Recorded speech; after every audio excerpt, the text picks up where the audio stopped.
మనం గత కొంతకాలంగా వింటూ వస్తున్న ఒకే ఒక్క అంశం మార్పు.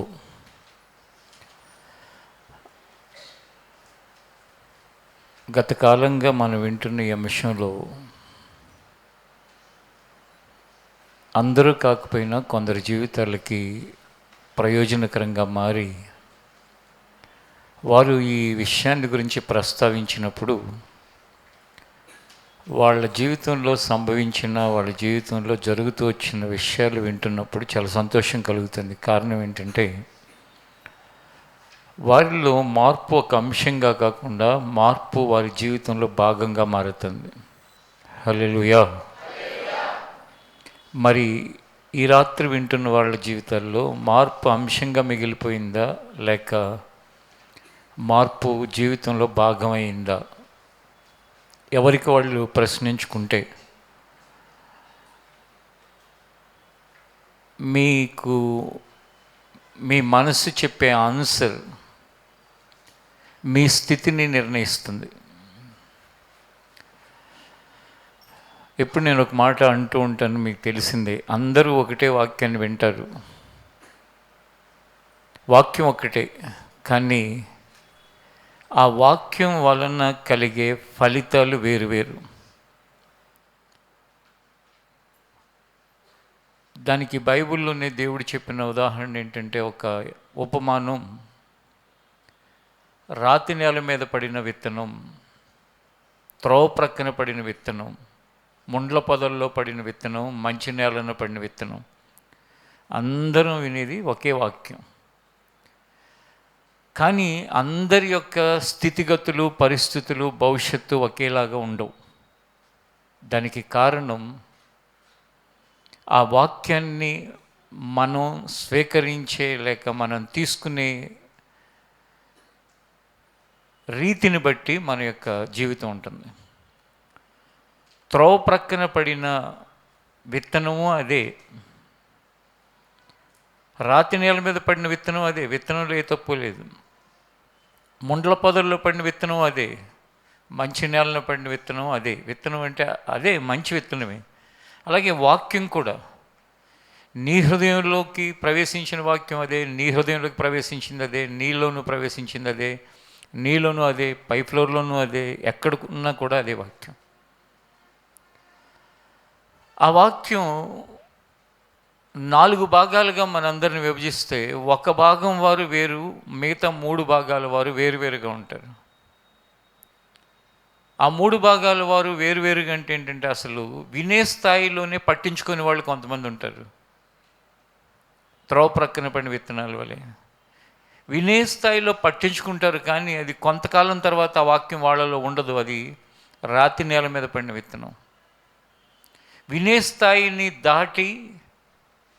స్థాయిని దాటి సంతోషించి వాక్యాన్ని బట్టి కొంచెం వాక్య ప్రకారం వాళ్ళు ప్రాక్టీస్ చేస్తారు, కానీ దానిని ఫుల్ఫిల్మెంట్ చేయరు. అంటే ఏంటంటే దాన్ని కొనసాగించరు. ఈ మొదటి వాళ్ళు, రెండో వాళ్ళు, మూడో వాళ్ళు అందరూ కూడా వాళ్ళు ఫెయిల్యూర్ని అనుభవిస్తూ ఉంటారు. కాబట్టి మార్పు అనే అంశం వినే దశలోనే పట్టించుకునే దానిగా ఉన్నావా? మార్పు అనే అంశాన్ని వినే దశను దాటి కొంచెం ప్రయత్నం చేస్తూ అక్కడితో ఆపేసావా? లేక మార్పు అనే అంశం విని ప్రయత్నం చేయటమే కాదు, కొన్ని చేసి ఆ తర్వాత వదిలిపెట్టేసావా? ముండ్ల పొదల్లో పడిన విత్తనాలు. ఆలోచించుకో. ఇక మీదట ప్రతి శనివారం కూడా మీకు పాటలు పాడిన తర్వాత మిషనరీ గురించి చెప్పేటప్పుడు కానీ, ప్రార్థన చేసేటప్పుడు కానీ ఒక అంశాన్ని గుర్తు చేస్తారు. అదేంటంటే, దొంగతనాన్ని గురించి గత కొన్ని నెలల నుంచి అప్పుడప్పుడు దేవుడు ఆలోచన అది జ్ఞాపకం చేసినప్పుడల్లా చెప్తున్న అంశం ఏంటంటే, డిసెంబర్కి డెడ్ లైన్. మీరు ఎక్కడెక్కడ దొంగతనాలు చేశారో మర్యాదగా వాటిని సెటిల్ చేసుకున్నారా మంచిది, లేకపోతే దాని పర్యవసానం ఎలా ఉంటుంది అనేది సంఘ సభ్యులకి, మరలా చెప్తున్నాను నేను, ఇది వినేవాళ్ళు సంఘ సభ్యులైన వారికి, సంఘం పైన దేవుడు కాపరికి ఎవరిని పెట్టాడో ఆ కాపరికి ఉన్న అధికారాన్ని ఉపయోగించుకుని ఆ అధికారాన్ని బట్టి చెప్తున్నాను, తర్వాత పరిణామాలకి మీరే బాధ్యులై, తర్వాత ఎంత ఏడ్చినా, తర్వాత ఎంత ప్రాధేయపడినా, ఎవరి కాళ్ళు పట్టుకున్నా, చేతులు పట్టుకున్నా తిరిగి మీరు సరిచేసుకోలేనంత పరిస్థితికి తెచ్చుకోకండి. కొన్ని పరిస్థితులు ఎట్లా ఉంటాయని తెలుసా? కుటుంబాల్లో ఎవడో తెలియనివాడు దొంగిలించి ఆ దొంగతనాన్ని గురించి భార్యాభర్తలు గొడవపడే పరిస్థితులు వచ్చినాయి కొంతమంది జీవితాల్లో. చెప్పే కదా, దొంగలు ఎప్పుడూ కూడా దొంగల్లాగా ఉండరు, దొరల కంటే ఘోరంగా ఉంటారు. ఘోరంగా అంటే ఏంటంటే దొరల కంటే మంచి వాళ్ళ కనపడుతూ ఉంటారు. ఆ అమాయకురాలైన భార్య భర్తను అనుమానిస్తుంది, కానీ ఈ దొరలను అనుమానించలేదు, లేకపోతే ఈ దొరసానులను అనుమానించలేదు. ఆ అమాయకుడైన భర్త భార్యను అనుమానిస్తాడు, కానీ ఈ దొరలను అనుమానించలేడు, ఈ దొరసానులను అనుమానించలేడు. అలాంటి దొంగలు ఈ సమాజంలో తిరుగుతున్నారు. జాగ్రత్త, జాగ్రత్త, జాగ్రత్త. ఈరోజు కూడా నేను ఒక కుటుంబంతో మాట్లాడినప్పుడు చాలా ఆశ్చర్యం వేసింది. ఎందుకంటే వాళ్ళ ఇంట్లోనే ఎవరు రాని పరిస్థితుల మధ్యలో వాళ్ళ యొక్క చిన్న కొన్ని బంగారు వస్తువులు పోయినాయి. ఎవరు దొంగిలించారు? ఇలా సమాజంలో ఎలా అంటే ఒక దైవ భయం లేదు, మనుషుల భయం లేదు, మనస్సాక్షి లేదు, ఇష్టానుసారంగా మనుషులు ప్రవర్తిస్తున్న దుర్దినాలలో మనం బ్రతుకుతున్నాం. దేవుని ఎరగని వాళ్ళు ఏం చేశారో దాన్ని వాళ్ళు మార్పు చెందరా, దాని యొక్క ఫలితాలు ఏమనిపిస్తారు ప్రక్కన పెడితే, ఎరిగి తల్లిదండ్రుల దగ్గర పిల్లలు దొంగిలించిన, పిల్లల దగ్గర తల్లిదండ్రులు దొంగిలించిన, లేక స్నేహితుల దగ్గర స్నేహితులు దొంగిలించిన, ఇరుగు పొరుగు వాళ్ళ దగ్గర పక్క వాళ్ళు, ఇరుగు పొరుగు వాళ్ళు, ముందు వాళ్ళని ఎవరు దొంగిలించిన, ఇది నేను ఇంకా చివరిసారి చెప్తున్నాను. నెక్స్ట్ నుంచి ప్రతి సాటర్డే ఇది ఒకసారి జ్ఞాపకం చేయబడుతుంది. ఎప్పటి వరకు అంటే డిసెంబర్ లాస్ట్ వరకు. తర్వాత జరిగే పరిణామాలు మీరు చూస్తారు. దేవుడు ఉన్నవాడు, సజీవుడు, సంఘములో ఆయన అగ్నిజ్వాలల వంటి నేత్రాలు కలిగి సంచరించేవాడని రుజువు పరచబడినప్పుడు అప్పుడు మీకు తెలుస్తుంది, ఓహో ఎంత చెప్పినప్పుడు మనం ఏదో అనుకున్నాం, కానీ దాని యొక్క పర్యవసానాలు ఇలా ఉంటాయని. మన జీవితంలో అందరికీ తెలిసిన విషయాల్లో మార్పు, తెలియని విషయాల్లో మార్పు. మన జీవితం అందరికీ తెలుసా? అన్నీ మాట్లాడేంటి? తెలియదు. తెలిసినవి ఎక్కువ ఉంటాయి, తెలియని ఎక్కువ ఉంటాయి. తెలియని ఎక్కువ ఉంటాయి. నీ ఆలోచనలు ఎవరికి తెలుసు? నీ క్రియలు 10 అయితే నీ ఆలోచనలు 10,000. నీ పనులు 5 అయితే నీ యొక్క ఊహలు 500 ఉంటాయి. ఇవన్నీ ఎరిగిన దేవుడు నిన్ను పదే ఏమని ఎంకరేజ్ చేస్తున్నాడంటే మార్పు చెందు అని ఎంకరేజ్ చేస్తున్నాడు. అనేక మంది జీవితాలను గురించి మన గత కాలంలో అంత వింట వచ్చాం. ఇంకా రాబోయే వారాల్లో గత వారాల్లో విన్న వాటన్నిటి యొక్క కన్క్లూజన్స్ని కూడా ఒకసారి రివిజన్ చేసుకుని బుల్లెట్ పాయింట్స్ లాగా కొన్ని విషయాలని ప్రతి ఒక్కరూ కూడా హృదయంలో ముద్ర వేయబడే విధంగా, అంటే కొన్ని ప్రాక్టికల్ పాయింట్స్ ప్రతి హృదయంలో ముద్ర వేయబడే విధంగా ఇంకా రాబోయే కాలంలో వాటన్నిటినీ కూడా మరలా మనం గుర్తు తెచ్చుకుంటాం. కారణం ఏంటంటే మార్పు లేనిదే క్రైస్తవ్యం లేదు. మార్పు లేకపోతే నువ్వు వచ్చి వెళ్ళటం వ్యర్థం. మార్పు లేకపోతే నీ భవిష్యత్తు అంధకారం. మార్పు లేకపోతే నువ్వు బ్రతికి ఉన్నట్టే కానీ చనిపోయినంతో సమానం. మార్పు లేకపోతే ఇహమందే కాదు పరమందు కూడా ఒక శ్రేష్టమైన స్థానాన్ని కోల్పోతావు. ఆ స్థానమే లేకపోతే ఈ భక్తి చేయటమే వ్యర్థం. మార్పు అంత ఇంపార్టెంట్ అయింది.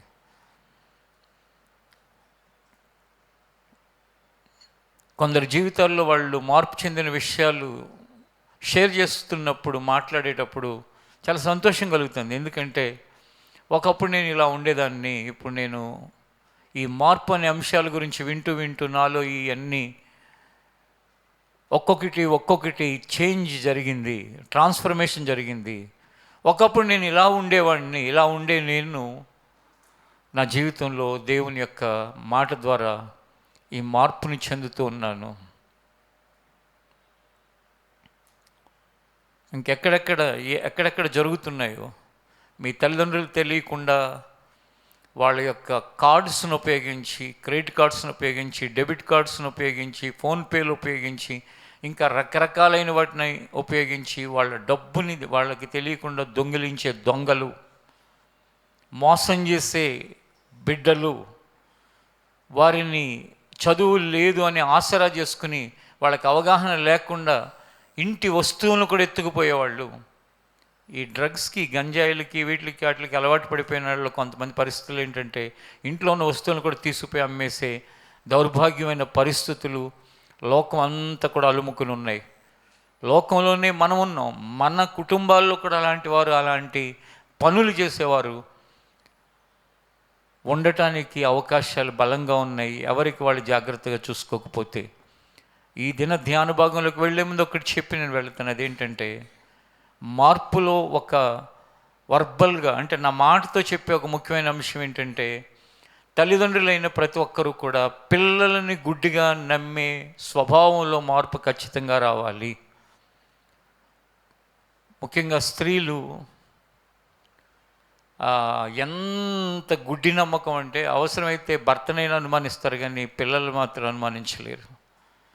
అవసరమైతే కన్న తండ్రిని, తల్లిని అనుమానిస్తారు కానీ ఆడపిల్లలను అనుమానించరు. అంటే చూడండి, కన్న తల్లిదండ్రులను పెంచి పెద్ద చేస్తే తల్లిదండ్రులు అనుమానిస్తారు, కానీ ఎవరికి ఎక్కువ అవకాశాలు ఉంటాయండి ఇలాంటి పనులు చేయటానికి? నీ కోసం నిన్ను చదివించి ప్రయోజకురాలను చేసి, ప్రయోజకుని చేసి, వాళ్ళ ఆస్తిలో నీకు భాగం ఇచ్చి నీ ఇంటి దగ్గర ఉంటే వాళ్ళని అనుమానించడానికి, వాళ్ళు అలాంటి పనులు చేయడానికి అవకాశాలు ఉంటాయా? పిల్లలతో తిరుగుతా, చెడ్డవాళ్ళతో స్నేహాలు చేస్తా, ఎప్పుడు వెళ్తున్నాడో ఎప్పుడు వస్తున్నాడో తెలియకుండా రకరకాలుగా వింత ప్రవర్తనలు ప్రవర్తించే పిల్లల్లో ఎక్కువ అవకాశాలు ఉంటాయి, చెప్పండి. కానీ పిల్లల మీద ఉన్న ఒక గుడ్డి నమ్మకం, పొరలు, అవి ఆ పొరలు మూసుకుపోతాయి, కళ్ళు మూసుకుపోయి ప్రతి వాళ్ళ స్టేట్మెంట్ ఏంటో తెలుసా? నా కొడుకు అలాంటి వాడు కాదు, నా కూతురు అలాంటిది కాదు. వచ్చి ఎంతమంది ఏడ్చిన వాళ్ళు ఉన్నారు తెలుసా? మీరు చెప్తున్నప్పుడల్లా అందరూ చేస్తారేమోలే, మా అబ్బాయి అలా కాదనుకున్నాను కానీ ఆడే చేశాడు. అలా అని అందరినీ అనుమానించమని కాదు నా సందేశం.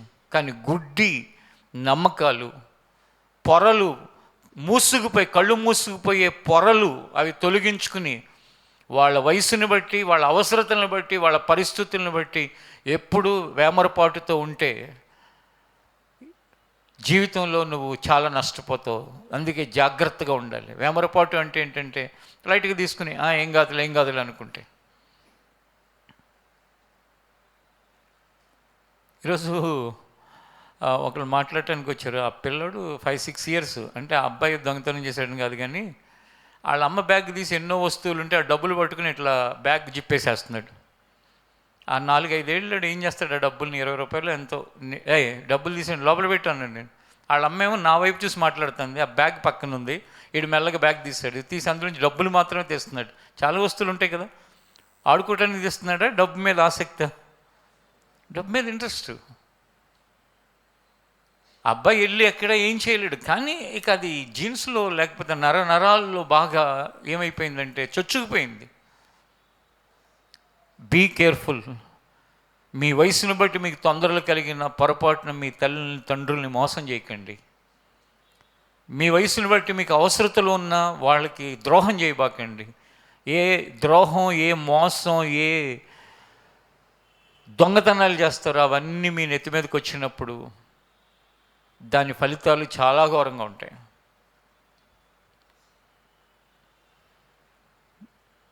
బైబిల్లో ఏముంటుందో తెలుసు ఒక మాట, నీతిమంతులు విడిచిపెట్టబడటం కానీ వారి సంతానం భిక్షమెత్తుకోవటం కానీ నేను చూడలేదు. బాల్యము నుండి, యవనప్రాయం నుండి నీతిగా బ్రతకటం నేర్చుకుంటే నువ్వు ఎప్పుడు కూడా దేవుని చేత విడిచిపెట్టబడకుండా దేవుని కాపుదల్లో ఉంటావు. అది మిమ్మల్ని అలా ఉంచాలనేదే దేవుని యొక్క ప్రణాళిక. అలా ఉంచాలనేదే ఆయన నా ద్వారా ప్రకటింపచేస్తున్న బోధ యొక్క సారాంశం, అంతేకాని మరొకటి కాదు. ఈరోజు ధ్యానాంశంలోకి మనం వస్తే సమూయేలు 2వ గ్రంథం. బైబిల్ని తెరిచి ప్రతి ఒక్కరు కూడా సమూయేలు 2వ గ్రంథాన్ని తెరిచి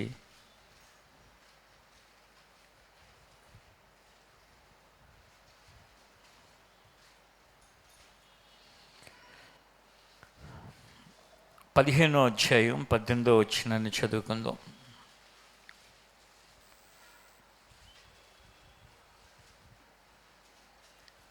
అతని సేవకులందరూ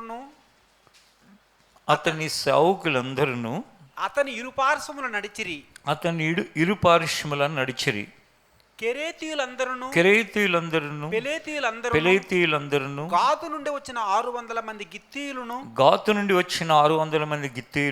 రాజునకు ముందుగా నడుచుచుండిరి. ఒక నిమిషం, ఇది ఏ సందర్భం అయ్యా అంటే, మహారాజు అయిన దావీదుని సొంత కొడుకే తరుముతున్న పరిస్థితులు. దావీదు తన వాళ్ళందరితో ఏమన్నాడో తెలుసా? మనం గనక ఎక్కడుంటే మన మీద పడి అనవసరంగా మన అందరి మీద లేనిపోయిన కీడును చేసి వాడు కీడులో పడతాడు, మనం పారిపోదాం రండి అంటే సొంత కొడుకు వాళ్ళ మీద పడి వాళ్ళని చంపుతాడనే భయంతో పారిపోతున్న సందర్భం. ఎవరు? దావీదు దేవుని హృదయానుసారుడైన మనుష్యుడు. ఆ హృదయానుసారుడైన మనుష్యుని యొక్క కొడుకే తండ్రిని ఏం చేస్తున్నాడు? తరుమే పరిస్థితులు. అంటే చంపుతాడని భయంతో తండ్రి పారిపోతున్నాడు. మరి ఇంకా నువ్వు పొరలు గమ్మేసి నా కొడుకు అలా కాదు, నా కూతురు అలా కాదు అని అలా బ్రతికితే మోసపోకేమవుతావు? ఈ భూమి మీద తల్లిదండ్రులు మోసం చేసేవాళ్ళందరూ జాగ్రత్తగా ఉండకపోవడం వల్ల మోసం చేసేవాళ్ళు ఎక్కువ మంది, జాగ్రత్తగా ఉన్నా మోసం చేసేవాళ్ళు ఎక్కువ మంది? చెప్పండి, తప్పు ఎవరిది? పెద్దవాళ్ళది. ఎక్కువ మంది మోసగించేది తల్లిదండ్రుల యొక్క నిర్లక్ష్యము, లేక అతి నమ్మకము, లేక వాళ్ళు పిల్లల్ని ఏమాత్రం కూడా వాళ్ళ మీద ఒక కన్ను వేసి ఉంచకపోవటమే కారణం. ఇప్పుడు మీలాగా నాకు ఎవరన్నా చెప్పిన వాళ్ళు ఉంటే నేను కూడా చాలా మోసాలు పోకుండా ఉండేవాడిని. సేవలో ప్రారంభ దినాల నుండి ఇప్పటి వరకు చూస్తే అందరూ మంచివాళ్ళే. చర్చికి వచ్చేవాళ్ళు ఎలా ఎందుకు చేస్తారు, చర్చికి వచ్చేవాళ్ళు దొంగతనాలు చేస్తారా, చర్చికి వచ్చేవాళ్ళు మోసాలు చేస్తారా అని అనుకుని ఎన్నో నష్టాలు, అంటే ఘోరాతి ఘోరమైనవి కాకపోయినా సాధారణంగా నష్టాల పాలై అప్పుడు గ్రహించాను నేను, బాబు నేను జాగ్రత్తగా ఉండాలి కానీ గుడ్డి నమ్మకాలు పనికిరావు. కళ్ళు పొరలు గమ్మేసి అతి నమ్మకంతో ప్రవర్తిస్తే ఖచ్చితంగా మోసం చేయటానికి, లేక ద్రోహం చేయటానికి, దొంగతనాలు చేయటానికి సిద్ధంగానే ఉంటారు. గుంట నక్కలాగా కాచుకుని కూర్చునే ఒక స్వభావం మనుషుల్ని ఆవరిస్తుంది. మనుషులు అది కాదు, అది ఎవరిది ఆ స్వభావం? అపవాదిది. గుంట నక్క వంటి స్వభావంతో మనుషులకు ప్రవేశించి ఎక్కడ అవకాశం దొరుకుతుందా అని కాసు కూర్చుంటాయి అపవాది యొక్క దోతలు. అది నీలోకి ప్రవేశించిందనుకో నువ్వు ఇక మోసం చేయడానికి సిద్ధమవుతావు. దేవుని చిత్తమైతే రేపు వారం కనుక ఆ తల్లి కనపడితే ఆమెను చూపిస్తా. కడు బేదరాళ్ళు, బంగారు ఉంగరం దొరికితే చర్చిలో, మా నంబర్పేట చర్చిలో ప్రార్థన అయిపోయాక నాకు తీసుకొచ్చి, నాకు కూడా కాదు అక్కడ ఉన్న ఒక బ్రదర్కి ఇచ్చేసి, ఇదిగో ఈ ఉంగరం నాకే ఇచ్చింది, ఇదిగో ప్రార్థన చేయించుకోవడానికి వచ్చి, బాబు ఇదిగో ఈ ఉంగరం దొరికిందండి. చూడండి, ఆమె ఎవరిది దొంగతనం చేయలే, ఆమె కళ్ళకే దొరికింది. కానీ ఆమె ఏం చేసింది? నిజాయితీగా నాది కానిది నాకు వద్దు, ఇది ఎవరిదో, దేవుని మందిరానికి వచ్చిన ఎవరిదో, వాళ్ళు బాధ పడకూడదు, వాళ్ళు నష్టపోకూడదు, అది నిజాయితీ. నిజంగా నువ్వు రోడ్డు మీద దొరికినాయి కానీ, ఇంట్లో దొరికినాయి కానీ, చర్చిలో దొరికినాయి కానీ ఎన్ని పట్టుకుపోయావు, ఎన్ని తీసుకున్నావు, ఏ మనస్సాక్షి లేకుండా ఒకసారి ఆలోచించుకో. కాబట్టి అతి నమ్మకాలు, అతి విశ్వాసాలు, అతి మమకారాలు, అతి ప్రేమలు, దాన్ని అతి అంటారు. అతే వాళ్ళ జీవితాలని దారి తప్పేటట్టు చేస్తుంది. ఇక్కడ మహారాజు అయిన దావీదు కొడుకే వాళ్ళ మీద ఇంకా పడలా, కానీ ముందే జాగ్రత్తగా ఉన్నాడు దావీదు. ఏమంటున్నాడంటే, అమ్మో లేనిపోయింది, వాడు మామూలుడు కాదు. ఒకసారి ఆ మాటను చూద్దామా? చూడండి, ఆ పైన వచ్చిన ఎక్కడంటే 14 వచ్చిన చూడండి. దావీదు యెరూషలేమునందున్న తన సేవకులందరికీ ఇలాగ ఆజ్ఞ ఇచ్చెను. ఆజ్ఞ ఇచ్చెను. అబ్షాలోము చేతిలో నుండి అబ్షాలోము చేతిలో నుండి మనము తప్పించుకొని రక్షణ నొందలేము. మనము తప్పించుకుని రక్షణ అందలేము. మనం పారిపోదము రండి. మనము పారిపోదము రండి. అతడు హఠాత్తుగా వచ్చి అతడు హఠాత్తుగా వచ్చి మనల్ని పట్టుకొనకను మనల్ని పట్టుకొనకును మనకు కీడు చేయకను మనకు కీడు చేయకును పట్టణమును కత్తివాత హతము చేయకను పట్టణమును కత్తివాత హతము చేయకును ఉండునట్లు మనం త్వరగా వెళ్ళిపోదము రండి. మనము త్వరగా వెళ్ళిపోదుము రండి. చూడండి, మన మీద పట్టడం, మళ్ళీ పట్టణంలో ఉన్న వాళ్ళందరిని చంపేయటం మన కోసం. ఆడు మామూలుడు కాదు, ఆడేమి పద్ధతిగా ఉండడు. పద్ధతిగా ఉండేవాడైతే ఏం చేస్తాడు? యుద్ధం చేద్దాం రండి అని అడిగి యుద్ధం చేస్తాడు. కానీ పద్ధతి లేనివాడు హఠాత్తుగా పడుతూ ఉంటాడు. అంటున్నాడు వెళ్ళిపోదాం రండి అంటే వీళ్ళందరూ వెళ్ళిపోతున్నారు. ఆ సందర్భం అన్నమాట. ఆ సందర్భంలో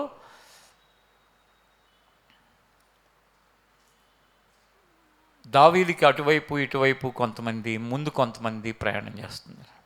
19వ వచనంలో చూడండి,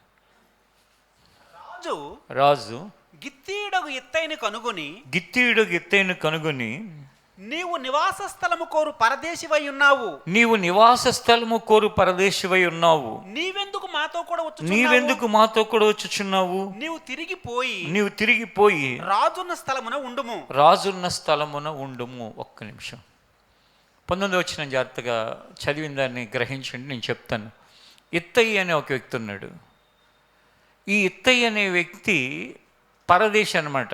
ఈ ఇశ్రాయేల్కి సంబంధించిన వ్యక్తి కాదు, పరదేశి. అంటే వేరే ప్రాంతం నుండి వచ్చాడు. దేనికి వచ్చాడు అంటే, అయ్యా మా ప్రాంతంలో నేను ఉండలేకపోతున్నాను, నాకు ఏదైనా కొంచెం మీరు అవకాశం ఇస్తే ఇక్కడ బ్రతుకుతాను. అప్పుడప్పుడు కొంతమంది బయట నుంచి వస్తుంటారు కదా, నేను బ్రతుకుదామని వచ్చాను, కొంచెం నాకేమైనా పని చూపించండి, ఎక్కడి నుంచి వచ్చాను, ఇక్కడ ఎక్కడి నుంచి వచ్చాను అంటారు. అంటే వాళ్ళు ఏంటంటే పరదేశులు. వచ్చేసరికి రాజైన దావీదు దగ్గరికి ఏదైనా ఆశ్రయం పొందుదామని వచ్చేసరికి పరిస్థితులు ఎలా వచ్చాయంటే రాజు పారిపోవాల్సిన పరిస్థితి వచ్చింది. ఈ ఇత్తయి అనే వ్యక్తి ఏమంటున్నాడంటే, నేను కూడా నీతోనే వస్తాను అంటున్నాడు. రాజు అంటున్నాడు, ఎక్కడి నుంచో బ్రతుకుదామని నువ్వు వచ్చావు, నేను ఎక్కడికి పోతానో నాకే తెలియదు, నా పరిస్థితిని నాకే అర్థం కావట్లేదు, నేను ఉంటానో లేదు, నాతో నీకెందుకు? కొత్త రాజు వచ్చాడు కదా, వాడు అభిషాలోము అనేవాడు, వాడి దగ్గర నువ్వు అని అన్నాడు. అంటే అప్పుడు ఏమంటున్నాడు చూడండి, 20వ వచనంలో, నిన్ననే వచ్చిన నీకు ఎక్కడికి పోదుమో తెలియకున్న మాతో కూడా ఈ తిరుగులాట ఎందుకు? నీవు తిరిగి నీ సహోదరులను తోడుకుని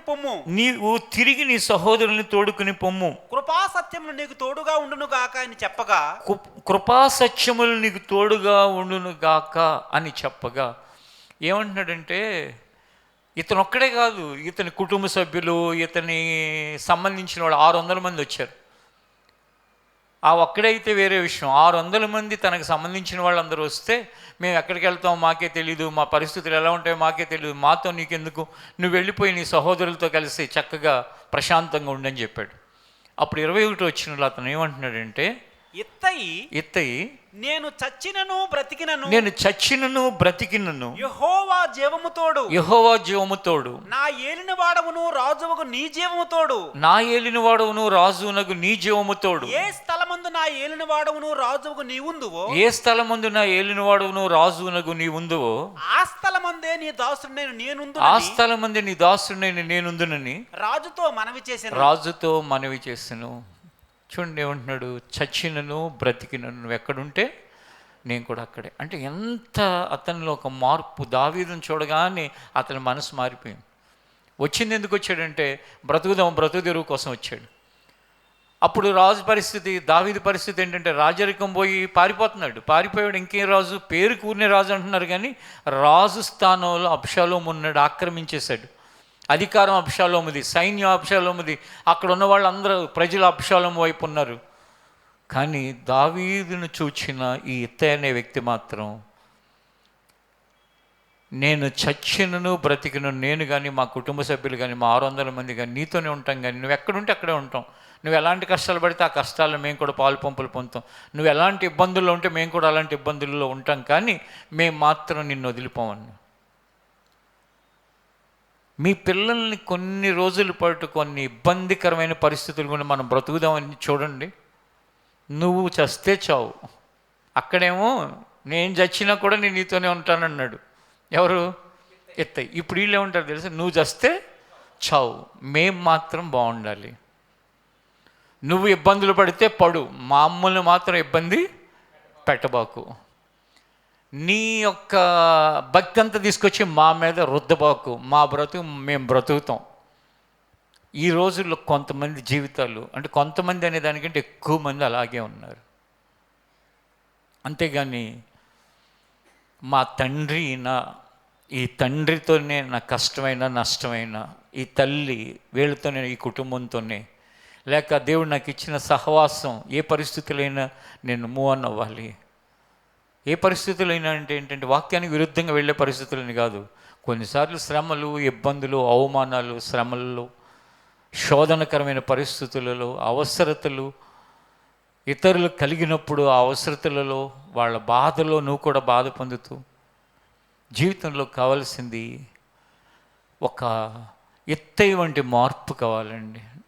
చచ్చినను బ్రతిక నేను కానీ మా వాళ్ళందరం కానీ ఈ భూమి మీద మనల్ని ఎప్పుడు శ్రేష్టమైన వాళ్ళగా నిలిపేది ఏంటో తెలుసా? త్యాగం.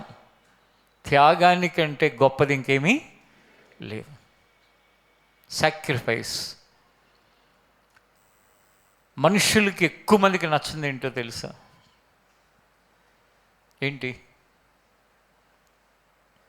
త్యాగం నచ్చదు. ఇది 2026. 2030 వరకు మనందరం త్యాగంతో బ్రతుకుదాం అని నేను చెప్తే మీ తల్లిదండ్రులు ఒప్పుకున్నారు అనుకోండి, పిల్లలు ఎంతమంది తల్లిదండ్రులు సపోర్ట్ చేస్తారు? చేయరు చాలామంది. త్యాగాలు గీగాలు మాకన్నీ వద్దు. ఈ మధ్య ఒక కుర్రోడు ఆఫీసుకు ఫోన్ చేసి, నేను జిమ్లో జాయిన్ అవ్వాలి, వాళ్ళ నాన్న ఫోన్ చేసి, ఆ పిల్లోడు వాళ్ళ నాన్న, మావాడు జిమ్లో జాయిన్ అవ్వాలి, కొంచెం ఫీజు కట్టమానండి అది ఇది అని చెప్పి ఫోన్ చేశాడు. అంటే ఆఫీసు ఫోన్ జిమ్ ఫీజు కట్టమంటే ఏంటని మీరు అనుకుంటున్నారా? ఏంటంటే ఒక పాస్టర్ గారు అబ్బాయి వాళ్ళ పేరెంట్స్ కూడా లైవ్లో ఇంటో ఉండొచ్చు, పర్లేదు. ఎందుకంటే ఇంకొంతమంది కన్నా బుద్ధి కలగటానికి చెప్పాలి. ఆయన సేవ కొంచెం, ఆ సేవా పరిస్థితులు కొంచెం చాలని పరిస్థితుల్లో హైదరాబాద్లో ఒక కోర్స్ డిప్లొమా చదువుకుంటుంటే ఆ అబ్బాయిని మన మినిస్ట్రీ ద్వారా అతను చదివిస్తున్నాం. ప్రతి సంవత్సరం ఫీజులు, హాస్టల్ బిల్స్, ఇంకా ఏ బిల్స్, ఎగ్జామ్ బిల్స్ అన్నీ కడుతూ ఉంటారు. వీడు జిమ్లో జాయిన్ అవ్వాలంటే ఆఫీసుకి ఫోన్ చేయించి వాళ్ళ నాన్నతో, నేను ఫస్ట్ ఇయర్లో జాయిన్ అయ్యేటప్పుడు ఏం చెప్పానో తెలుసా? మీ కొడుకుకి ఇంకొకరిని అడగటం అనేది కూడా అలవాటు అవ్వాలి అంటే, ఆ ఇగో అనేది పోవాలంటే మీ అబ్బాయినే ఏ అవసరం ఉన్నా ఆఫీస్కి ఫోన్ చేయమనండి, మీరు మాత్రం చేయబాకండి అని ముందే చెప్పా. కానీ ఆ కొడుకు తండ్రిని ఇన్ఫ్లుయెన్స్ చేసి తండ్రి చేత మళ్ళీ ఆఫీస్కి ఫోన్ చెప్పేస్తాను. మరి ఆ తండ్రికి చెప్పిన మాట ఎంత గుర్తుందో ఇక మీరు చూడండి. అదే ఇందాక చెప్పాను చూసారా, కళ్ళు మూసుకుపోతాయి తండ్రి ప్రేమలతో, తల్లి ప్రేమలతో, పొరలు గమ్మేస్తాయి, మంచి చెడు విచక్షణ ఉండదు. అరే ఆ మొట్టమొదటి రోజే అన్న చెప్పాడు కదా, ఏదున్నా అబ్బాయిని అడగమని చెప్పని చెప్పాలి కదా కొడుక్కి. తండ్రి ఎంటర్ అయ్యి అప్పుడు ఆఫీసులో అబ్బాయి చెప్పాడంట, నాకు నిన్నే తెలిసింది ఇది. ఆఫీసులో అతను చెప్పాడంట, మన ఆఫీస్ చూసుకునే సహోదరుడు, అన్న ఆ 2 కిలోమీటర్లు నడవమని అన్నారు రోజు, అదే ఫిట్ అవుతాడు, అంతేగాని జిమ్ములు ఎందుకన్నా వద్దులే అన్నాడంట. అంటే లేదు బ్రదర్, వింటలేదు బ్రదర్, వాడు జిమ్కి వెళ్ళాలంటున్నాడు. జిమ్కి వెళ్ళాలంటే నాకు నిన్న తెలిసింది కదా, నేనేం చెప్పాను తెలుసా? రోజు ఖాళీగా ఉండే ఒక గంట సేపు పార్ట్ టైం పని చేసుకోమను, హోటల్లో కప్పులైనా కడగమను, ప్లేట్లైనా కడగమను, లేకపోతే షాపులో ఏదైనా పనన్నా చేసుకోమని, ఆ డబ్బులు వస్తే దాంతో జిమ్ చేయొచ్చు. అంటే తప్పేముందా ఒక 1 అవర్ పని చేయటం? సాత్విక్ అనే అబ్బాయి ఉన్నాడు ఇక్కడ, ఎక్కడ ఉంటే కనుక పై ఫ్లోర్లో కూడా దయచేసి క్రిందకి రా. సాత్విక్ ఇక్కడ హుడాలో ఉండే పిల్లవాడు. ఇలాగే ఒక అబ్బాయి ఉన్నాడు. ఇప్పుడు ఆ అబ్బాయి ఉంటే కనుక వస్తే చూపిస్తాను ఆ అబ్బాయిని. ఆ అబ్బాయిని కూడా వాళ్ళ తల్లిదండ్రులు చింతల ప్రాంతం నుంచి తీసుకొచ్చి ఇక్కడ పెట్టారు. దమ్మ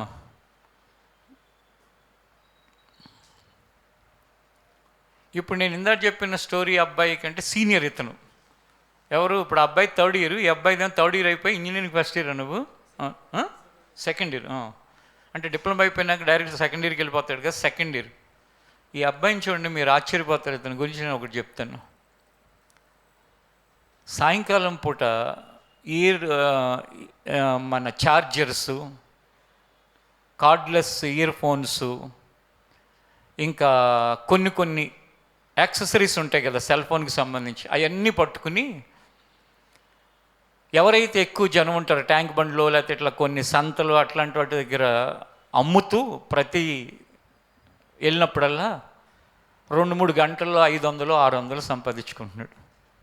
చూడండి, ఈ అబ్బాయికి ఏం కష్టం. వాళ్ళ తల్లిదండ్రులు భోజనం పెడతారు, ఇక్కడ ఉండి చదువుకుంటున్నాడు, ఏ ఇబ్బంది లేదు. ఎవరు చెప్పారు? నేను చెప్పాను వాళ్ళు చేయమని. చెప్పలేదు. నిజమేనా నేను చెప్పింది? నిజమే. చెప్పు, ఏం చేస్తావు చెప్పు కొంచెం. ఎన్ని రోజుల నుండి చేస్తున్నావు, ఎంతెంత వస్తుంది కొంచెం చెప్పు. అయితే నేను డిప్లొమా కంప్లీట్ అయ్యాక ఖాళీగా ఉండడం వల్ల ఎందుకులే, మా నాన్న ఇంతకు ముందు చెప్పేవారు అనమాట ఇలా చేయమని. ఖాళీగా ఉండే బదులు అలా చేసుకుందామని చెప్పి ఫస్ట్ డే ఒకరోజు స్టార్ట్ చేసే. అలా ఒక 1 మంత్ పైన అయింది స్టార్ట్ చేసి. బేగం బజార్లో ఎయిర్పాడ్స్, ఇంకా వైర్వి earphones, C type cables, ఇంకా కొన్ని ఛార్జర్స్, ఇట్లా కొన్ని చిన్న ప్రొడక్ట్స్ కొనుక్కొని కొంచెం ఒక్కొక్కసారి ట్యాంక్ బండ్ లేకపోతే చిన్న మార్కెట్లలోకి వెళ్ళి ఖాళీగా ఉన్నప్పుడు ఆ టైంకి వెళ్ళి అమ్ముకునేవాడు అనమాట. ఒక్కొక్కసారి డబ్బులు బాగానే వస్తే, ఒక్కోసారి చాలా తక్కువ వస్తాయి. అదే హైయెస్ట్ ఎంత వచ్చినాయి ఇప్పటి వరకు? హైయెస్ట్ అంటే ఒక రోజులో 1200 అలా వచ్చింది. 1200 వచ్చినాయి. నువ్వే కాలేజీ ఫీజు కట్టావంటే నాకు ఎవరో ఒక అతను చెప్పాడు. అవునా? ఆ డబ్బులతో అవును. చూడండి ఏం చేశాడు. కాలేజీ ఫీజు కట్టాడు, ఇంకేం చేశా? ఇంకా ఉంచుకున్నా ఏమన్నా అవసరం ఉంటాను. ఇప్పుడు అందరూ అలా పట్టుకుని తిరిగి అమ్మమ్మని నేను చెప్పట్లే, మళ్ళీ దాన్ని పట్టుకుని నేను అమ్మని చెబుతున్నాను అనుకోబాకండి. కొంతమంది ఏమో జీవితంలో అదే వయసు వాళ్ళు కష్టపడాలి, లేకపోతే ఎలాగోలా మన ఇంటి కుటుంబ పరిస్థితులను బట్టి కొంచెం జాగ్రత్తగా ఉండాలని కొందరు అనుకుంటారు. కొందరేమో ఈ నిర్లక్ష్య భావంతో ఇష్టం వచ్చినట్టుగా ప్రవర్తిస్తూ ఉంటారు. చూడండి, ఈ అబ్బాయి పరిస్థితి ఏంటి? ఇంజనీరింగ్ సెకండ్ ఇయర్ చదువుకుంటా ఆ సీ కేబుల్స్ అవి ఇవి అమ్ముతా 600, 1000 రూపాయలు, 1200 అట్లా వస్తే ఆ డబ్బులు జమ చేసుకుని కాలేజీ ఫీజు కట్టడం అంటే వాళ్ళ తల్లిదండ్రులకి బడిని తగ్గించినట్ట కాదా? మీరు అమ్మకపోయినా కనీసం మీ యొక్క జీవితంలో ఏది మంచిది, ఏది చెడ్డది, ఏది మేలు, ఏది కీడు. ఇప్పుడు ఇంకో పని కూడా చేస్తాడు ఇతను, ఎప్పుడు చెప్పని మామూలుగా జనరల్గా, ఎందుకంటే దేవుడు చూస్తాడు, దేవుడు ప్రతిఫలం ఇస్తాడని. అలాంటి జ్ఞానం ఇవ్వటానికి కారణం ఏంటో తెలుసా? ఈ ఫ్లోర్లన్నీ శనివారం ప్రార్థన కోసం క్లీన్ చేసే వ్యక్తుల్లో ఈ అబ్బాయి ఒకడు. ఎప్పుడు చూసినా సరే ఆ క్లీనింగ్ సెక్షన్లో ఉంటాడు. నేను చూస్తున్నానని కాదు, మీరు చూస్తున్నారని కాదు, ఇంకొకరు చూస్తున్నారని కాదు. జీవితంలో దేవుని యొక్క కృప ఎవరికి తోడుగా ఉంటుంది అంటే, తను తగ్గించుకుని దేవుని కొరకు బ్రతకాలి అనుకునేవాడికి దేవుడు కృప తోడుగా ఉంటుంది. వెళ్ళమ్మా కూర్చో. ఇంకోటి ఏం చేస్తున్నాడు, వాళ్ళ నాన్నని ప్రేరేపించి, లేకపోతే వాళ్ళ నాన్నని ఫోర్స్ చేసి ఒకసారి ఫోన్ చేయండి నాకు అది కట్టాలని చెప్పేసి. ఇంకొకటి బాధ్యత నేను తీసుకుంటాడు, ఏకంగా నాకే మెసేజ్లు పెడుతున్నాడు. ఏమనంటే జిమ్లో జాయిన్ అవ్వాలి అని. మరి ఈ జిమ్లో జాయిన్ అయ్యే దేహం అందరికీ ఒకేసారి ఎందుకు పట్టిందో నాకు తెలియట్లా. సరే పెడితే పెట్టాడు, నేను ఊరుకున్నాను, ఏం చేస్తాడని. నెక్స్ట్ డే క్వశ్చన్ మార్క్ పెట్టాడు మళ్ళీ నాకు. సరే రెండో రోజు క్వశ్చన్ మార్క్ పెడితే కూడా ఏం చేస్తాడని ఊరుకున్నాను. మూడో రోజు మళ్ళీ క్వశ్చన్ మార్క్ పెట్టాడు. మరి ఆడిదేం బుద్ధో చూడండి. క్వశ్చన్ మార్క్ అంటే ఏంటి ఇంకా ఏం చెప్పలేదు ఏంటి అని చెప్పేసి.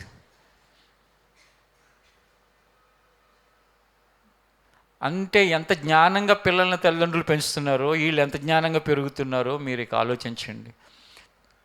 ఈ మాటలన్నీ ఏ విషయం చెప్తూ మీకు చెప్తున్నాను నేను? త్యాగం అనేదాన్ని చెప్తూ.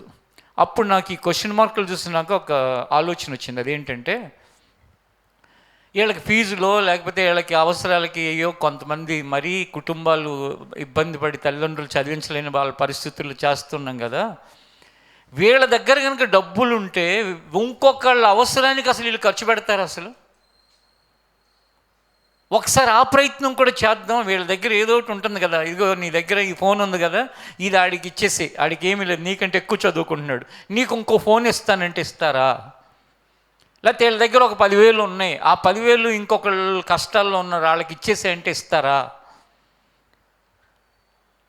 ఎందుకో తెలుసా అలా ఇస్తారా, ఇప్పించాలని నేను అనుకునేది త్యాగం నేర్పించాలని. హల్లెలూయా. త్యాగంతో బ్రతికేవాడి యొక్క జీవితం హద్దులు లేనంత ఉన్నతంగా అయిపోతుంది. హద్దులు ఉండవు ఇక. వాళ్ళ జీవితాన్ని దేవుడు ఇంకా ఇంకా ఇంకా ఇంకా ఎదిగిస్తూనే ఉంటాడు. స్వార్థపరుడు జీవితం హద్దులు లేకుండా అన్ని విషయాల్లో ఏమైపోతుంది, దిగజారిపోతూ ఉంటుంది. కొన్నిసార్లు డబ్బులుంటే ఉండొచ్చు, ఇంట్లో మనశ్శాంతి ఉండదు. కొన్నిసార్లు వెండి బంగారాలు ఉంటే ఉండొచ్చు, కానీ జీవితంలో ఆరోగ్యం ఉండదు. ఇలా ఎన్నో ఉంటాయి సమస్యలు. కాబట్టి త్యాగం అనేది పెద్దలుగా మీరు కలిగి ఉండండి. మీ పిల్లల జీవితాలకు కూడా త్యాగం నేర్పించండి. ముఖ్యంగా మనలాంటి సహవాసాల్లో, మినిస్ట్రీలో ఏ మూల ఏ ప్రక్కన ఎవరిని చూసినా వారి జీవితంలో ఏదో ఒక విషయాల్లో వాళ్ళ త్యాగం కనపడుతూ ఉంటుంది. ఆ త్యాగం అనే ఆ విలువైన దాన్ని కనుక మనం పట్టుకుంటే, ఇప్పుడు ఇత్తయి త్యాగంతో ఉన్నట్ట స్వార్థంతో ఉన్నట్ట? ప్రశాంతంగా ఉండరా బాబు, ఎందుకు వచ్చిన కష్టాలు నాతో అంటే, లేదు లేదు నేను చచ్చిపోయినా నీతోనే ఉంటా, బ్రతికినా నీతోనే ఉంటా. నేను మూసుకుని అన్ని స్వార్థంతో నేను రాజుగారి పక్కన కూర్చుని హాయిగా ఎంజాయ్ చేయను, నేను కష్టమైన నీతోనే ఉంటాను.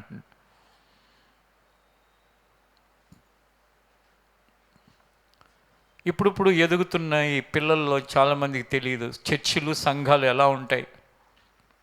ఆదివారాలు, ప్రత్యేక ఉపవాస ప్రార్థనలు, ప్రత్యేక మీటింగులు, వీటన్నిటిని పెట్టి మీరు ఈ తీసుకురండి, అవి తీసుకురండి, ఇన్ని అవసరాలు ఉన్నాయి మన చర్చికి, ఈ డబ్బులే ఉండి ఆ డబ్బులే ఉండని ఒక సంవత్సరంలో కనీసం ఒక 200-300 సార్లు కన్నా చెప్పకుండా ఉండరు.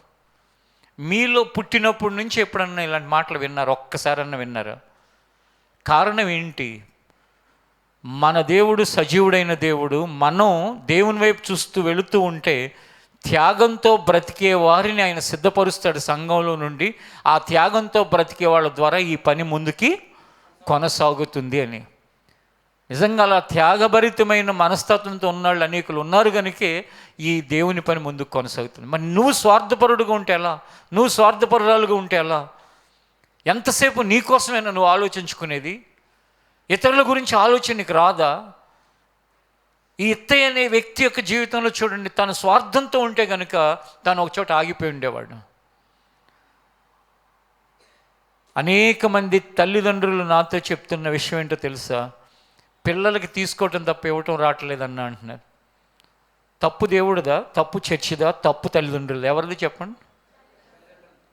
తల్లిదండ్రులది. నా తప్పు ఏమైనా ఉంటే 1% to 5% ఉంటుంది. ఎందుకంటే నేను మీ చేత అనేకమైనవి ఇతరులకి ఇప్పించడాలు చేయలేదు కాబట్టి నాది అని తప్పు అంటూ 5% ఉంటే ఉండొచ్చు కాక.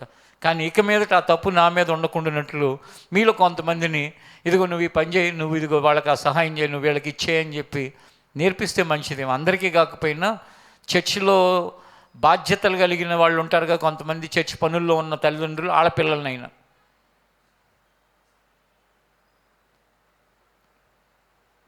మీకు కనుక అది ఇష్టం లేకపోతే మీ అమ్మ నాన్నలకి చెప్పండి, డాడీ నువ్వు పనిలో ఉన్నా నాకు మాత్రం అలాంటివన్నీ పెట్టొద్దని చెప్పండి అని చెప్పండి. మిమ్మల్ని ఇంక వదిలేస్తాను. ఎందుకంటే మిమ్మల్ని వదిలేయమని మీరే అంటున్నారుగా, మా జోలికి రాకండి, మా ఇష్టం మాది అని. ఎవరైనా అలా ఒకవేళ ఉంటే కనుక మా ఇష్టం మాది అంటే మీ ఇష్టం. నేను ఎందుకు అలా అనుకుంటున్నాను త్యాగంతో బ్రతికేటట్లుగా నేర్పించాలని? అన్ని నామముల కంటే పైనామంగా యేసయ్య నామం ఎందుకు హెచ్చించబడిందంటే అందరికంటే త్యాగంలో ఆయన ఎవరు? మొదటివాడు. హల్లెలూయా. అందరికంటే త్యాగంలో ఆయన మొదటివాడు కనుక అన్ని నామముల కంటే పైనామంగా ఆయన నామం హెచ్చించబడింది. నీ స్నేహితుల్లో, నీ రక్త సంబంధుల్లో, నువ్వు వెళ్ళే చర్చిలో అందరికంటే నువ్వు త్యాగంతో బ్రతికేవాడు అయితే నీ జీవితం అలాగే అవుతుంది. ఈ రాత్రి శనివారపు ప్రార్థనలో మార్పులో చాలా ముఖ్యమైన అంశం స్వార్థం వైపు నుంచి త్యాగం వైపుకి మన జీవితం కనుక వెళితే ఈ ఎత్తేలాగా చచ్చినను బ్రతికినను నేను నీతోనే అన్నాడు కదా, దానికి ఏం జరిగింది అనుకుంటున్నారు మీరు? 18వ అధ్యాయం దగ్గరికి రండి.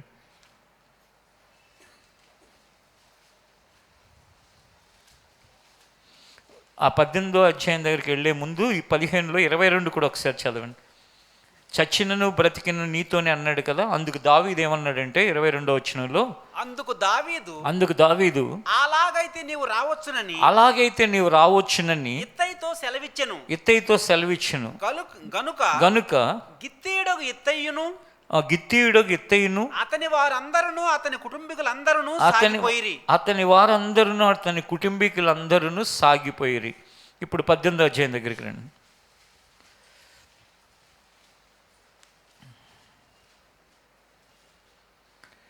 మొదటి వచనం. దావీదు తన యుద్ధనున్న జనులను లెక్కించి వారి మీద సహస్రాధిపతులను శతాధిపతులను నిర్ణయించి జనులను మూడు భాగములుగా చేసి యోవాబు చేతి క్రింద ఒక భాగమును సెరూయా కుమారుడుగా అబీషైను యోవాబు సహోదరుని చేతి క్రింద ఒక భాగమును గిత్తీయుడైన ఇత్తయి చేతి క్రింద ఒక భాగమును ఉంచెను.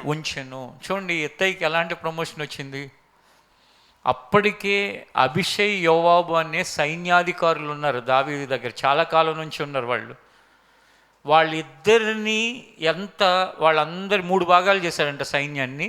ఒక భాగం యోవాబుకి, ఒక భాగం అబీషైకి, ఒక భాగం ఇత్తయికి. అంటే శతాధిపతులు, శతాధిపతులు అంటే ఏంటంటే 100 మంది మీద ఒక అధికారి, సహస్రాధిపతి ఇంకా పైన అధికారి, వాళ్ళందరినీ 3 భాగాలు చేశాడు. 3 భాగాలలో ఒక భాగం యోవాబు, ఒక భాగం అబీషై, ఒక భాగం ఇత్తయి. అంటే ఈ త్యాగంతో చచ్చినను బ్రతికిన నీతోనే అన్న వ్యక్తికి ఎలాంటి ప్రమోషన్ దొరికిందో చూడండి. మన జీవితం మీలో మీ యొక్క బాల్యం నుండి ఏమి నేర్చుకోవాలి అంటే, ఒక త్యాగంతో బ్రతకటం నేర్చుకుంటే దేవుడు ప్రమోషన్ మీద ప్రమోషన్ నీ జీవితాన్ని ప్రమోట్ చేసుకుంటూ వెళుతుంటాడు అన్ని విషయాల్లో.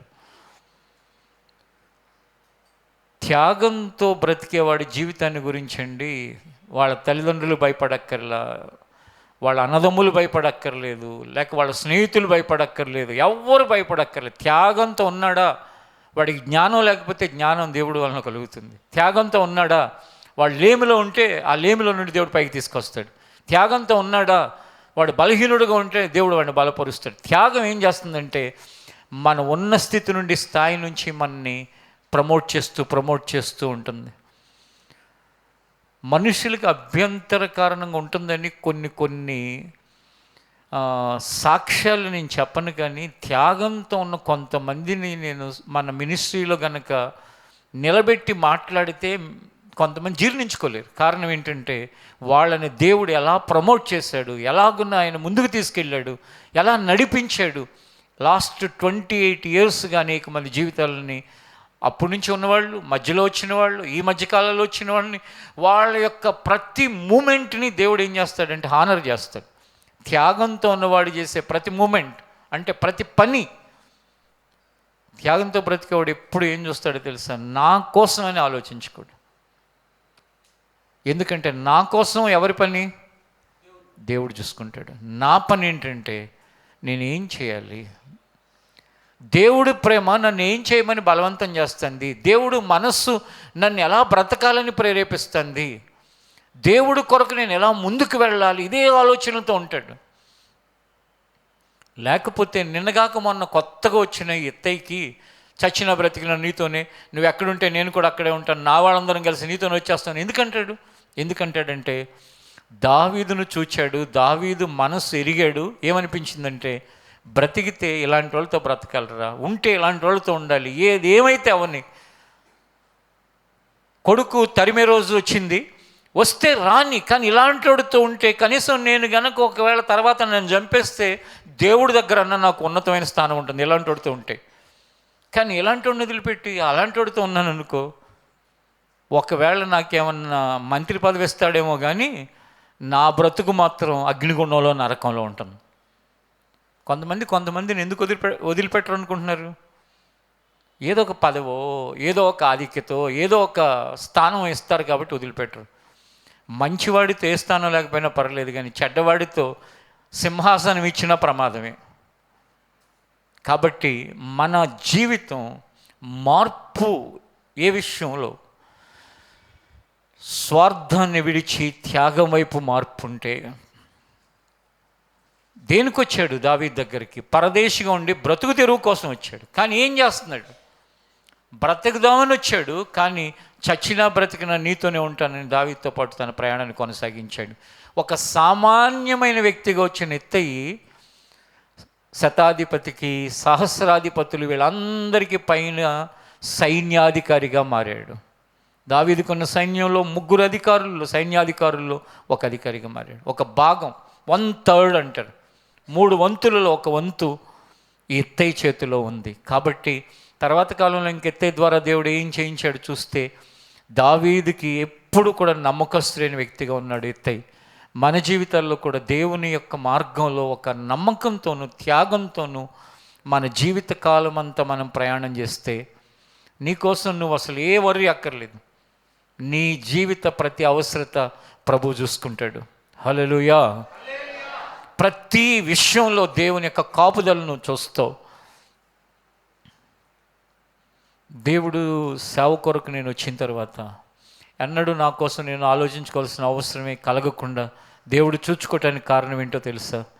దేవుని యొక్క ఆ ప్రేమను హృదయంలో కలిగి, నా కన్నులు ఎదుట నా చెవులకు వినపడేవి కానీ నా కన్నులకు కనిపించే విషయంలో నా వలన అయినంత మట్టుకు దేవుని యొక్క ఆ మంచితనాన్ని చూపించడం ద్వారా మన కోసం ఏం కావాలో, ఏ అవసరమో దేవుడు చూసుకుంటూ ముందుకు తీసుకెళ్తూ ఉంటాడు. కాబట్టి ఈ రాత్రి నువ్వు ఎవరైనప్పటికీ కూడా తెలియకుండానే స్వార్థంతో బ్రతుకుతున్నవాడిగా, బ్రతుకుదానిగా ఉంటే, అది నీ యొక్క కుటుంబంలో కావచ్చు, లేక నువ్వు పనిచేసే స్థలంలో కావచ్చు, నువ్వు చర్చిలో కావచ్చు, లేక నీ స్నేహితుల మధ్యలో కావచ్చు. ఉదాహరణకి ఒక 5 మంది 10 మంది స్నేహితులు ఉంటారు. ఒక్కొక్కడు ఉంటాడు ఓవర్ స్మార్ట్, ఎప్పుడు డబ్బులు తీయడు, వాడి దగ్గర ఉంటాయి కానీ అరే లేవురా లేవురా లేవురా అని ఎప్పుడు వేరే వాడి చేత కట్టిస్తూ ఉంటాడు. వాడు ఎన్ని దాసినా ఏదో ఒక రోజు అన్నీ రెక్కలు వచ్చి ఎగిరిపోతాయి ఏదో ఒక రకంగా. వాడుతున్నాడు కదా, ఇంకా ఎవరైతే పాపం ఏ వెనక ముందు ఆలోచించుకోకుండా, ఇంట్లోంచి దొంగతనాలు చేయబాకండి వెనక ముందు ఆలోచించకుండా, అంటే మీ దగ్గర ఉన్నట్లో సర్లే ఫ్రెండే కదా, సర్లే మన్నాడే కదా అని పెడుతున్నారు. ప్రతీదీ కూడా ఏమవుతుంది తెలుసా? మల్టిప్లై అవుతుంది. బైబిల్ ఒక మాట ఉంటుంది, వెదజల్లి అభివృద్ధి చెందిన వారు కలరు. వెదజల్లి అంటే ఏంటంటే, సర్లే మన సహోదరుడే కదా, మన ఫ్రెండే కదా, ఇలా స్వార్థం లేకుండా బ్రతికేవాడికి దేవుని యొక్క బ్లెస్సింగ్స్ వేరు. స్మార్ట్ అంటారు దాన్ని. స్మార్ట్ అంటే నిజమైన స్మార్ట్ కదా, అది డూప్లికేట్ స్మార్ట్.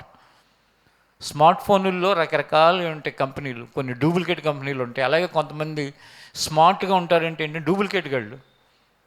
ఆ డూప్లికేట్ గాళ్ళకి డూప్లికేట్లే వస్తాయి అన్నీ. కాబట్టి త్యాగంతో బ్రతకటం నేర్చుకుని రాబోయే కాలం కొరకు ఇత్తయిని దేవుడు ఏ విధంగా హెచ్చించి ప్రయోజకుడిగా చేశాడో, ఇత్తయిని దేవుడు ఏ విధంగా బలపరిచాడో, దేవుడు చేయి పట్టుకుని నడిపించాడో, అలాగూ బాల్యంలో, యవన ప్రాయంలో, పెద్దలుగా ఉన్నవారు, స్త్రీలు, పురుషులు ఒక త్యాగ సహితమైన జీవితాన్ని జీవించడానికి మిమ్మల్ని మీరు దేవునికి అప్పగించుకుని స్వార్థం వైపు నుంచి త్యాగం వైపుకి మార్పు చెందటానికి ఇష్టపడండి. తల్లిదండ్రులు స్వార్థంతో ఉంటే ఎక్కువ శాతం పిల్లలు స్వార్థపరులుగానే మారుతారు. ఎందుకంటే రోజు వాళ్ళని చూసి చూసి చూసి అతి తెలివితేటలు ఎలా చూపించాలి, లేవని మోసం ఎలా చేయాలి, వేరే వాళ్ళు ఎలా లాగాలి అవి నేర్చుకుంటారు. తల్లిదండ్రులు త్యాగంతో బ్రతికే వాళ్ళు అయితే ఎక్కువ శాతం మంది, అందరూ అని అనగానే ఎక్కువ శాతం మంది ఆ తల్లిదండ్రుల అడుగుజాడల్లోనే వాళ్ళు కూడా త్యాగంతో బ్రతికే వ్యక్తులుగా ఉంటారు. ఈ రాత్రి ఈ మాటలు వింటున్న ప్రతి వారికి ఇత్తయి వంటి త్యాగపూరితమైన జీవితాన్ని ఆయన కలుగు చేయనుగాక. ఆయన కలుగు చేయటానికి ఆయన సిద్ధపడుతూ ఉండగా మనస్ఫూర్తిగా మనం ఇష్టపడే మనస్సు అపవాది కబంధ హస్తాలలో స్వార్థంతో బ్రతికే వ్యక్తుల్ని, ఆ కబంధ హస్తాలు అంటే ఏంటంటే సాతాను చేతులు గట్టిగా పట్టేశాడు స్వార్థంతో బ్రతకటానికి. ఆ కబంధ హస్తాల నుంచి, ఆ చేతుల నుంచి విడిపించి దేవుని చేతుల్లో త్యాగంతో బ్రతికే వారిగా ఆయన నడిపించునుగాక. ప్రార్థన చేసుకుందాం, లేచి నిలబడండి. ఆమేన్. ప్రభా, సంఘంలో ఉన్న ప్రతి వ్యక్తిని నీ ఎదుట సంపూర్ణుడిగా నిలవపెట్టవలనని ఆశ నీ లేఖనాల ద్వారా నాకు ఏ విధంగా కలుగు చేసావో నీ వెరుగుదువు నాయన. చిన్నవారు పెద్దవారు ప్రతి ఒక్కరిని నీ ఎదుట ప్రభు త్యాగం కలిగిన హృదయంతో నిలబెట్టాలనే ఆశ నాయన. వారి త్యాగంతో బ్రతికారా, వారికి త్యాగానికి వచ్చే ఫలం లెక్కించలేనిది నాయన. నువ్వు ఈ భూమి మీద త్యాగంతో 33.5 సంవత్సరాలు జీవిస్తే దాని యొక్క ఫలితం అన్ని నామముల కంటే పైనామమైంది నాయన. మేము నీ అడుగుజాడల్లో బ్రతుకుతూ త్యాగంతో బ్రతకటానికి మమ్మల్ని సిద్ధపరచండి నాయన. అలనాడు ఇత్తయి అనే వ్యక్తి ఇక్కడ దావీదు దగ్గరకు వస్తే నాకు ఒక బతుకు తెరువు చూపిస్తాడని వచ్చాడు నాయన. ఒక ఇల్లు లేకపోతే ఒక పనో ఏదో ఒకటి నేను బ్రతకాలి. అందుకే దావీదు అంటున్నాడు, నివాస స్థలము కోరిన వాడవై పరదేశిగా వచ్చావు కదా, నాతో ఎందుకు నీకు ఈ కష్టాలు, వెళ్ళి అబ్షాలోము దగ్గర ఉండు అని చెప్పాడు. కానీ ఇత్తయి అంటున్నాడు, లేదు లేదు, వచ్చింది నేను నీ దగ్గర ఏదో బ్రతకాలని వచ్చాను, కానీ ఇప్పుడు నాకు అర్థమవుతున్నది మాత్రం బ్రతికితే నీతోనే నేను ఉన్నానని, చచ్చినా బ్రతికినా నేను నీతోనే ఉంటానన్నాడు ప్రభువా. అందుకే ఇత్తయి దావీదు యొక్క సైన్యంలో ముఖ్యమైన సైన్యాధికారిగా మారాడు ప్రభువా. మేము కూడా మా బ్రతుకు దినములన్నిట నీ సైన్యములో ప్రభువా ఒక శ్రేష్టమైన వ్యక్తిగా బ్రతకడానికి సహాయం చేయనైనా. నీ యొక్క నామములు ఈ భూమి మీద ఒక ప్రభావవంతమైన వ్యక్తిగా బ్రతకడానికి సహాయం చేయి తండ్రి. మమ్మల్ని ఏ స్థలములో నువ్వు పెట్టినా, ఏ స్థితిలో మేము పెట్టినా మా జీవితకాల పర్యంతం కూడా ప్రభువా ఒక ఇత్తయి వలె బ్రతికే కృపను దయచేయనైనా.